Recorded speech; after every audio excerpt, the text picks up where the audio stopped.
Sumainyo ang kapayapaan at ibahagi ang kapayapaan sa bawat isa. Peace be with you. Peace, peace. Ay, kayo. Ako ito aking mga anak, ang Espiritu ng Diyos, ang kapangyarihan ng Diyos. Ako ang Espiritu na nagbibigay buhay. Ako ang Espiritu na nananahan sa inyong mga puso. Kayong lahat na narito, naway taglayin niyo lagi ang aking mga bunga upang kayo'y hindi mapahamak at hindi kayo maligaw. Sapagkat ang aking mga bunga, ito ang makapagbibigay sa inyo na kayo ay makasunod sa kalooban ng Diyos. Kaya nawa ang bawat isa sa inyo na narito na tinawag ng Diyos, naway palagi kayong puno ng pag-ibig, puno kayo ng kapayapaan, puno kayo ng kababaan ng loob, at puno kayo ng kagalakan upang kayo ay makapaglingkod sa Diyos.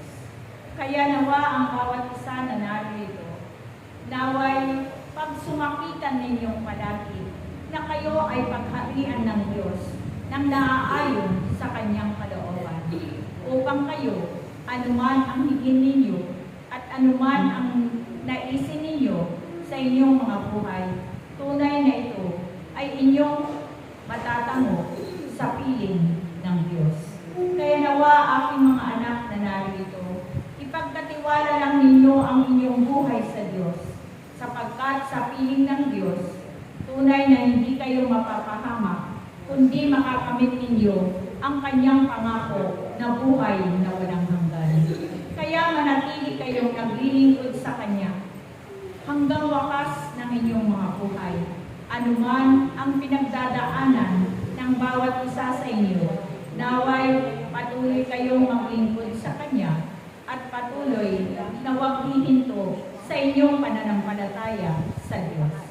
Manalig kayo at magtiwala sa Diyos, sapagkat ang nananalig at nananampalataya sa Diyos, kailanman ay hindi mahiligo ang inyong mga buhay. Kaya nawa aking mga anak na narito, mapalad kayong lahat, sapagkat ang tinig ng Diyos ay patuloy na inyong naririnig sa inyong mga buhay.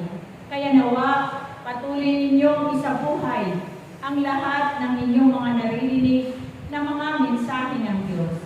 Nawa ito ay isabuhay ninyo at patuloy na kayo ay palaging nakaugnay sa Diyos. Sapagkat sa piling ng Diyos ay wala na kayong hahanapin pa, kundi makakamit ninyo ang kanyang pangako na buhay na walang hanggan. Kaya ang bawat isa na narito, anuman ang hingin ninyo sa Diyos na inyong pinaglilingkuran, tunay na ito ay kanyang ipagkakaloob sa bawat isa sa inyo. Patuloy niyang pinalalakas ang bawat isa sa inyo. Patuloy niya kayong pinagagaling sa inyong mga karamdaman. Kaya nawa, magpatuloy kayo. Huwag kayong hihinto sa inyong paglilingkod. Anuman ang nararanasan ninyo sa inyong mga buhay, ang Diyos ay kasama ninyo sa lahat ng oras. Kaya, aking mga anak na narito, naway maglingkod kayo hanggang wakas ng inyong mga buhay. Sapagkat sa piling ng Diyos ay may kapayapaan, may kagalakan, at may kasaganaan. Salamat sa inyong lahat. Praise Yahweh.